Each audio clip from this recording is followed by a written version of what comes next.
Este é mais uma dose regenerativa, o podcast da B4. A primeira bolsa de ação climática do mundo. Olá, hoje a gente vai mergulhar de cabeça em um universo que, tá na boca de todo mundo, mas que poucos realmente entendem a fundo, né? O mercado de créditos de carbono. E a história que as fontes que a gente analisou nos contam é bem mais complexa. E, para ser sincero, mais preocupante do que aquela narrativa otimista que a gente costuma ver por aí. Longe de ser uma solução mágica para o clima, o que a gente encontrou foi um sistema abalado por uma profunda crise de confiança. Exatamente. É um cenário bem paradoxal, sabe? De um lado, a gente nunca falou tanto na urgência de financiar a transição para uma economia de baixo carbono. Do outro, o principal instrumento para isso, que é o mercado voluntário, tá sob fogo cruzado. As fontes estão repletas de termos como greenwashing, créditos fantasmas, dupla contagem e o mais grave, uma desconexão abissal entre o preço que se paga por um crédito e o custo real que cada tonelada de CO2 impõe ao planeta. Nossa análise hoje vai justamente dissecar a raiz desses problemas e depois explorar uma tese fascinante que surge aqui no Brasil, unindo tecnologia de ponta com uma das nossas instituições jurídicas mais tradicionais. Certo. Vamos desempacotar isso então. A missão aqui é entender como essa combinação, que parece inusitada, de blockchain e cartórios, pode, segundo as fontes, ser a chave para reconstruir a confiança nesse mercado. Isso é muito relevante, né? A pressão por soluções concretas, nunca foi tão alta. As fontes apontam para uma contradição que parece quase insustentável. A gente tem a urgência climática exigindo ação imediata em grande escala. E, ao mesmo tempo, um mercado voluntário que, em vez de acelerar, parece estar perdendo credibilidade a cada dia. Onde é que está o curto-circuito? Olha, o curto-circuito principal e a fonte de muitos outros problemas está na precificação. Os dados são bem claros quanto a isso. Existe um conceito econômico chamado custo social do carbono. É uma estimativa em dólares do dano que cada tonelada de CO2 emitida hoje vai causar no futuro. Em saúde, em perdas agrícolas, desastres naturais, as estimativas mais conservadoras, que são citadas nos materiais, colocam esse custo em torno de $100 por tonelada. $100. Ok, esse é o prejuízo real. E qual é o preço no mercado voluntário? Aí é que está o problema. O preço médio de um crédito de carbono nesse mercado, segundo os relatórios, é de apenas $6,55. Peraí, menos de 7% do custo real? Isso é chocante. A analogia que me vem à cabeça é tentar vender um apartamento em Ipanema pelo preço de uma bicicleta usada. Não faz o menor sentido. Quais são as consequências práticas de uma distorção tão grande assim? As consequências são devastadoras para a integridade do sistema. Com preço tão baixo, que tipo de projeto você acha que consegue ser financiado? Apenas os mais baratos, os mais simples e muitas vezes os que têm a qualidade mais duvidosa. Isso cria um incentivo perverso, sabe? Uma verdadeira corrida para o fundo do poço. Em vez de financiar tecnologia de ponta ou projetos complexos de reflorestamento, o sistema acaba favorecendo iniciativas que talvez nem precisassem do dinheiro para acontecer. É o que as fontes chamam de problema de adicionalidade. Adicionalidade. Quer dizer, o projeto teria acontecido de qualquer jeito, com ou sem o dinheiro do crédito de carbono. Então, na prática, não existe uma redução adicional de emissões, o crédito é, no fundo, vazio. Exatamente. É a proliferação do que as fontes chamam de créditos fantasmas. E isso leva a gente para outro problema gravíssimo que é mencionado o tempo todo: a dupla contagem. Soa como uma fraude contábil, né? E na prática é quase isso. Como é que funciona esse truque? Quem está contando o mesmo crédito duas vezes? Imagina assim, um projeto de reflorestamento no Brasil. A redução de emissões gerada por ele é usada pelo governo brasileiro para ajudar a cumprir suas metas do Acordo de Paris. Certo. Ao mesmo tempo, uma empresa europeia compra o crédito desse mesmíssimo projeto e usa para declarar no relatório de sustentabilidade dela que se tornou neutra em carbono. A mesma tonelada de CO2 foi usada para abater duas dívidas climáticas diferentes. E no Brasil, essa vulnerabilidade é ainda maior pela falta de um registro nacional único, centralizado, o que cria o que as fontes descrevem como silos de informação. É um ambiente opaco, perfeito para esse tipo de coisa. Silos de informação, preços irrisórios, créditos fantasma. É um cenário bem desanimador. E com a COP30 batendo na nossa porta, a pressão por integridade deve ser gigantesca. Eu imagino que seja justamente nesse ponto de crise que surgem as ideias mais disruptivas. E é aqui que a coisa fica realmente interessante.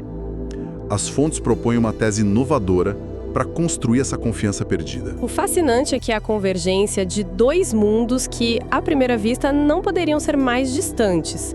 De um lado, a tecnologia mais disruptiva do século, que é a imutabilidade do blockchain. Do outro, uma das instituições mais tradicionais e, para alguns, até arcaicas do Brasil, a segurança jurídica da fé pública dos cartórios. É um casamento, assim, entre o Vale do Silício e o cartório da esquina. Vamos por partes, porque a combinação é bem inusitada. Começando pela tecnologia. Como o blockchain, que a maioria das pessoas associa com criptomoedas, pode ajudar a resolver essa bagunça no mercado de carbono. Então, o blockchain ataca diretamente os problemas da opacidade e da dupla contagem. A ideia é transformar cada tonelada de carbono verificada em um ativo digital único, um token não fungível, um NFT. Pensa nesse NFT não como um selo, mas como um container digital seguro. Dentro dele, de forma criptografada, você pode guardar toda a documentação do projeto. Relatórios, coordenadas, licenças, tudo. E uma vez que esse container é criado, ele não pode ser copiado. Exatamente. Ele é registrado num livro-caixa digital, público e distribuído, que é o blockchain. Cada transação, desde o nascimento do crédito até a sua venda e, finalmente, sua aposentadoria, tudo fica carimbado nesse livro para sempre. Quando uma empresa usa o crédito, ela não apaga uma linha numa planilha. Ela queima o ativo digital, destruindo ele de forma irreversível e deixando um registro público disso. Tecnicamente, a dupla contagem se torna impossível. As fontes chamam isso de uma janela de vidro para rastreabilidade. Ok, a parte digital parece resolver a questão da duplicidade e da transparência. Mas me ocorre uma objeção óbvia, que é o clássico lixo que entra, lixo que sai. O blockchain garante a integridade do registro digital, mas ele não tem como saber se a informação que foi inserida ali no começo é verdadeira. Alguém poderia, teoricamente, criar um NFT lindo para um projeto de reflorestamento numa área que, na verdade, é um deserto. É o tal problema do oráculo que as fontes mencionam, certo? Perfeitamente colocado. Esse é o calcanhar de Aquiles de qualquer solução que seja puramente tecnológica. O oráculo é a ponte que alimenta o sistema com dados do mundo real. Se essa ponte não for confiável, todo o castelo digital, por mais seguro que seja, desmorona. E é precisamente aí que entra o segundo elemento da tese, o elo perdido que conecta o mundo físico ao digital, a fé pública. A fé pública, a dos cartórios. Sinceramente, parece uma solução anacrônica. Num mundo de satélites e inteligência artificial, a gente está recorrendo a uma instituição de séculos. Parece, mas é aí que está a genialidade da proposta. O que é a fé pública? Não é um carimbo qualquer. É a delegação da fé do Estado a um oficial, o tabelião. Ele tem a competência legal de ir a campo e atestar a veracidade de fatos do mundo físico com a força da lei. Um tabelião pode ir até a área do projeto e lavrar uma ata notarial, um documento estatal certificando.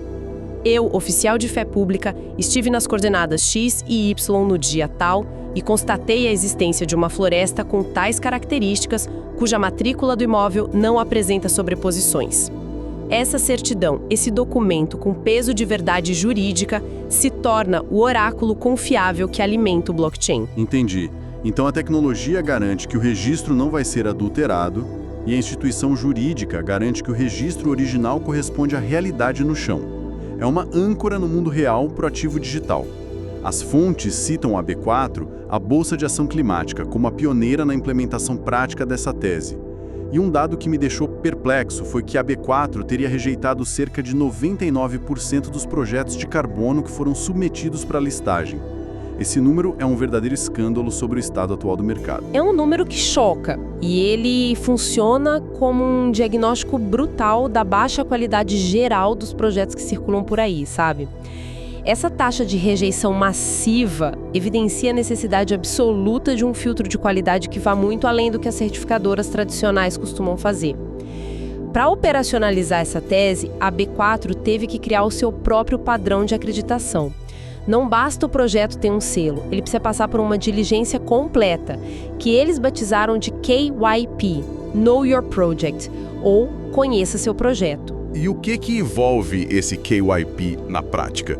É mais do que só checar o carbono? Muito mais. É uma varredura de 360 graus.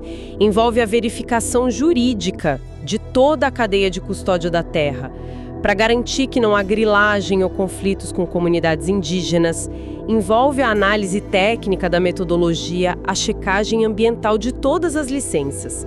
Uma das fontes narra o caso de um projeto na Amazônia que parecia perfeito no papel, com todos os selos, mas quando a equipe foi fazer a checagem jurídica, a diligência do KYP, descobriram que metade da área estava em disputa judicial. O blockchain sozinho nunca pegaria isso, um satélite nunca pegaria isso. Só a combinação da análise documental aprofundada com a verificação local consegue. Então, o que a gente tem no final desse processo todo não é mais só um crédito de carbono, que é um conceito meio etéreo. O que é esse ativo final? O resultado é um ativo híbrido que as fontes denominam crédito de carbono com garantia real. Ele deixa de ser uma promessa contratual e se torna um título digital lastreado em documentos de fé pública.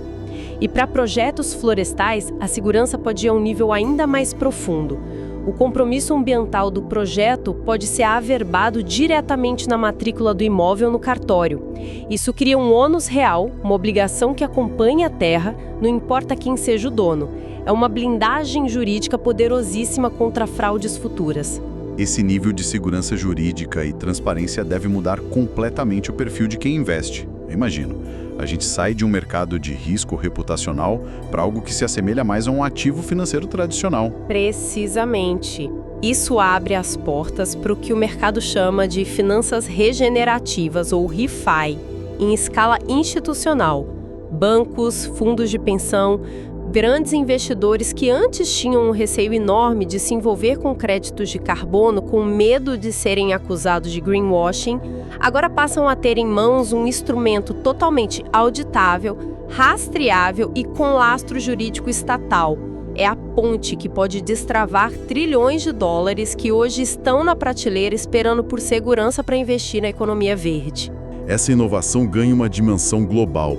O Brasil tem a oportunidade única de apresentar ao mundo não apenas discursos e promessas, mas uma infraestrutura funcional já em operação para um mercado de carbono com um nível de integridade inédito. Exato. A vantagem competitiva que isso gera para o Brasil é imensa. Enquanto o debate internacional patina em torno de qual padrão de certificadora privada é melhor, o Brasil pode chegar e dizer: nós temos um ativo com uma garantia que se aproxima de uma segurança soberana, provida pela fé pública do Estado brasileiro através do seu sistema notarial. Nenhuma certificadora privada de Londres ou de Genebra pode replicar isso. É um diferencial estrutural. Então, a proposta de valor muda radicalmente. O Brasil pode deixar de ser visto só como um grande detentor de florestas, uma espécie de fazenda de ativos ambientais, e passar a ser visto como um arquiteto da confiança e da infraestrutura da nova economia climática. Esse é o potencial transformador. A proposta é posicionar o país não apenas como o pulmão do mundo, que é uma imagem um tanto passiva, né? Mas como o cérebro e o cofre dessa nova economia. Um lugar que não apenas tem o recurso natural, mas que desenvolveu a tecnologia e a arquitetura jurídica para transacioná-lo com a máxima segurança. Resumindo nossa análise de hoje, então.